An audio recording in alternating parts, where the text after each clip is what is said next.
So we have the pleasure of welcoming Shep Hyken to our interview series. I'm Vanessa Rose from the Engati team. Let's begin with just a quick introduction of Engati. Engati is the world's leading open multilingual no-code chatbot platform, available across 14 channels with 25,000 bots created across 186 countries in every domain and use case. We run the Engati blog and the video channel, which receives about 200,000 visitors annually. And now for our guest. Shep is the founder and the Chief Amazement Officer of Shepherd Presentations. He's a globally renowned voice in the field of customer support and experience. Shep has authored 7 best-selling books on different topics related to customer service. He has also written innumerable articles for publications as the New York Times, Wall Street Journal, Forbes, and USA Today. Shep has also been inducted into the National Speakers Association Hall of Fame for a lifetime achievement in the professional speaking industry. Welcome, Shep. We are thrilled to have you. Hey, it's great to be here. And that's a very nice introduction. Thank you so much. My mom would be very happy with that. So let's get to the first question, Shep. All right.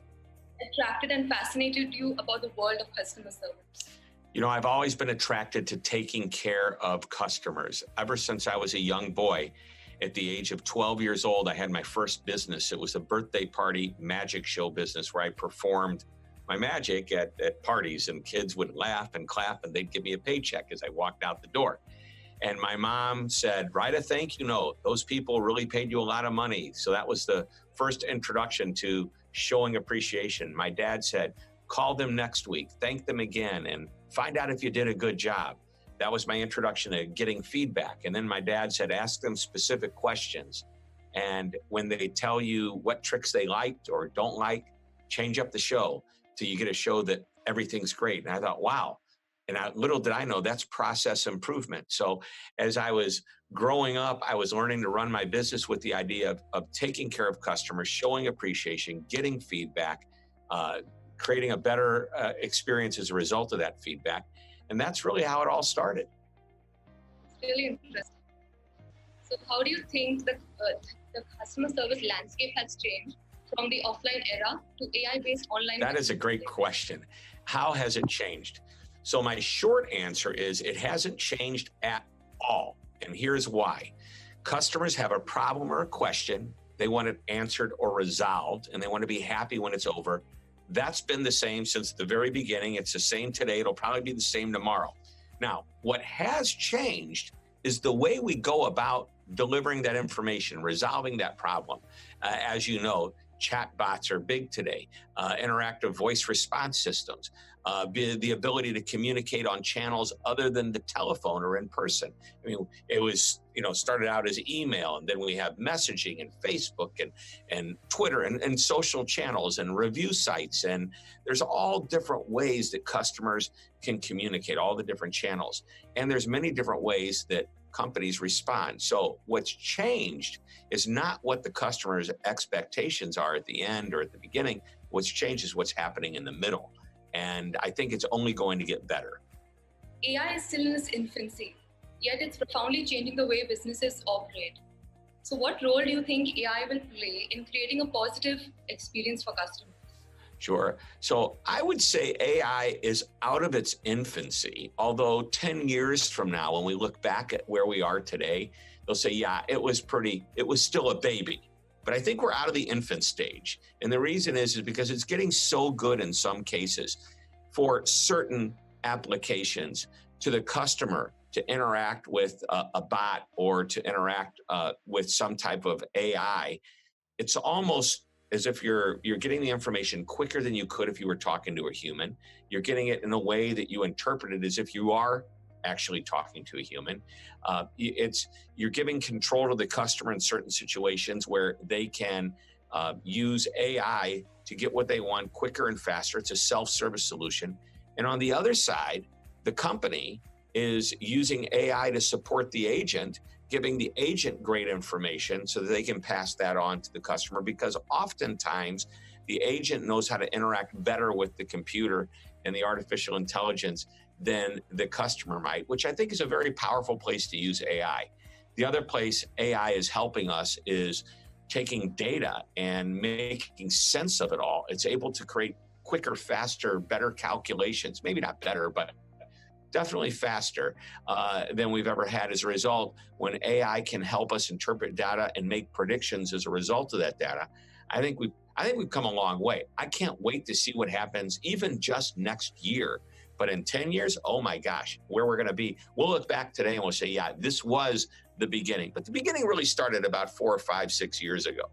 Do you think we have reached a stage where service is given the importance it deserves? Oh, okay. Wow. Great question. 5 years ago, survey companies, researchers were predicting that by this year, customer service and customer experience would be the most important thing that a company can deliver. I believe their prediction was accurate. However, many companies, even though they think they're doing a great job, aren't doing quite as well as they probably could. So let's go back and look at some studies that were done. Just here in the United States where I live, there's an organization that comes out of the University of Michigan called the American Customer Satisfaction Index. Actually, they create this study. And if you look over the years, you'll see in almost every area, every industry, there has been an improvement of customer service and customer experience. Customers are rating almost every industry, including the US government in some cases, which is amazing to me, higher. And I'm joking, of course. Well, maybe not too much. But anyway, they're rating these industries higher. But I believe what's happening is if you look at the expectation of the customers today, what's changed with them is that they expect more.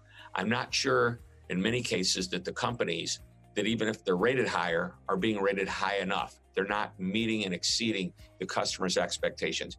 Here's why. Customers are smarter than ever before. They know what great service is. They've been introduced to amazing services by companies like Amazon, for example. And when I do my speeches, and I'll often ask, what's the easiest and most convenient company to do business with? People will say, they raise their hand, Amazon. I've never had an audience not tell me that. They'll mention other companies too, but Amazon is out there. Why? Because they create confidence. It's a self-service solution. They're open 24 hours, 7 days a week. They're online. It's a web-based solution. The control is in the customer's hands. They've given the customer what they need to make great, informed decisions. They show reviews.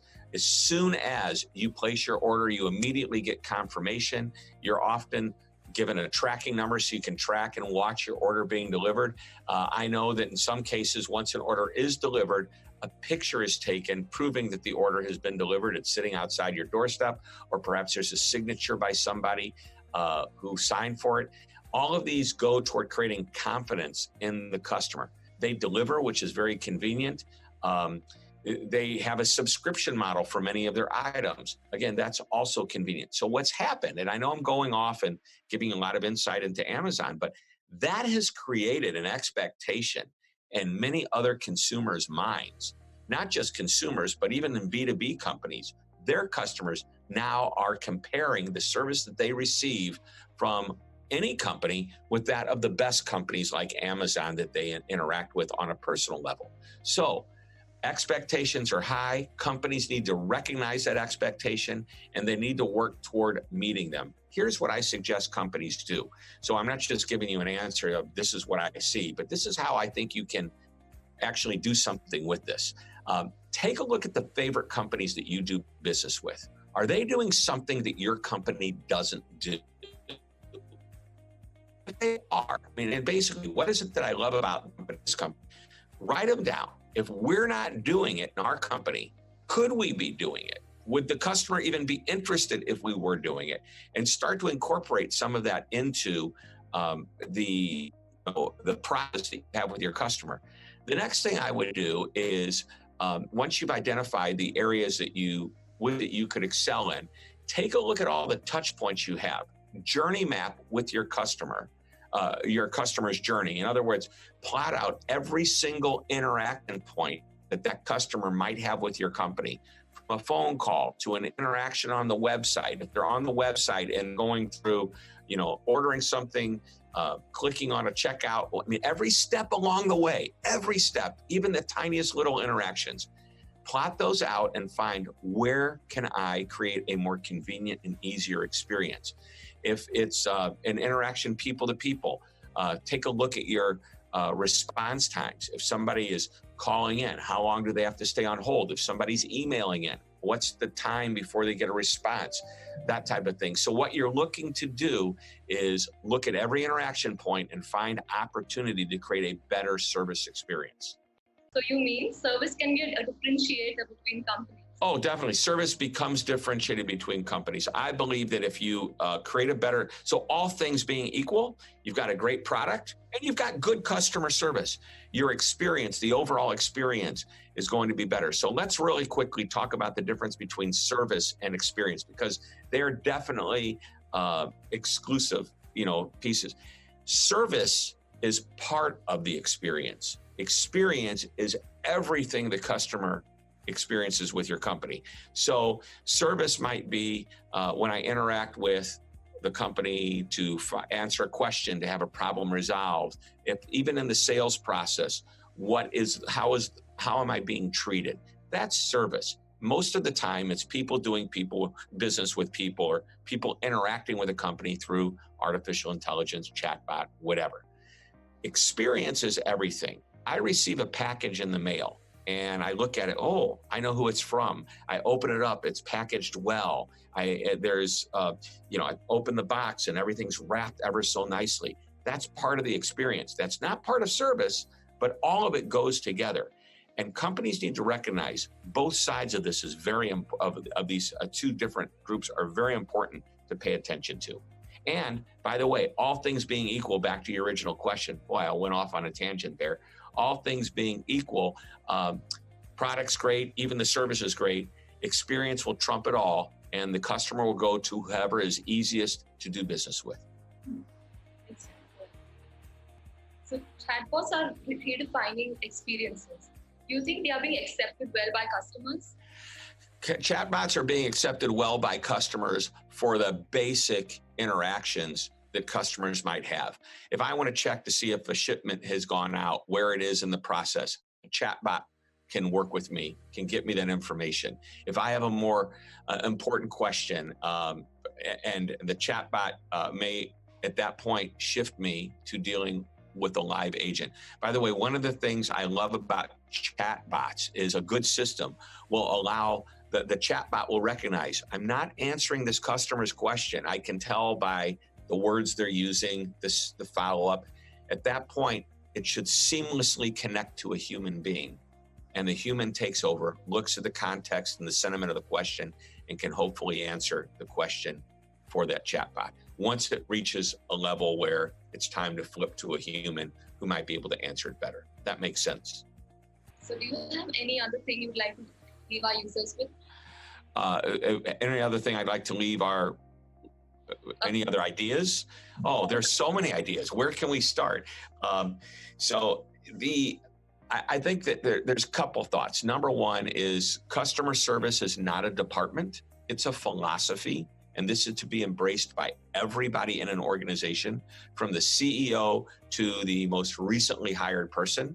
So recognize it's in everybody's interest to take care of their customer, not just an outside customer, but perhaps an internal customer as well. And that's somebody who depends on you for anything inside your company. So recognize that when we do things right on the inside, it's going to be felt on the outside. So number one, service is not a department, it's a philosophy. Number two, what's happening on the inside of the organization is felt on the outside. And I want to share a real quick thought about creating this culture, because if you really want to have a culture of service, it needs to start with leadership at the top. I'm going to give you a quick 6-step process. It's very simple by the way it sounds. It can be very sophisticated and take a long time to execute based on the size of your company. A small company with 12 people can do this in a very short time. A company with 20,000 or 80,000 people could take 5 to 6, 7 years to do, but this is how it's done. Leadership defines what the vision is for customer service. And by the way, when I say create a vision, I want to go back to number one. I'm thinking a 1-sentence descriptor of what the service and the vision should be. For example, my favorite is the Ritz-Carlton that says, we're ladies and gentlemen serving ladies and gentlemen. Those 9 words describe exactly what they want to achieve. All right, number 2, communication. Everybody knows it.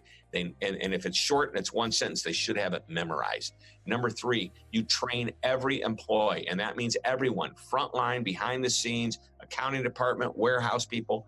Everybody gets trained on what this service vision is and how they contribute to it.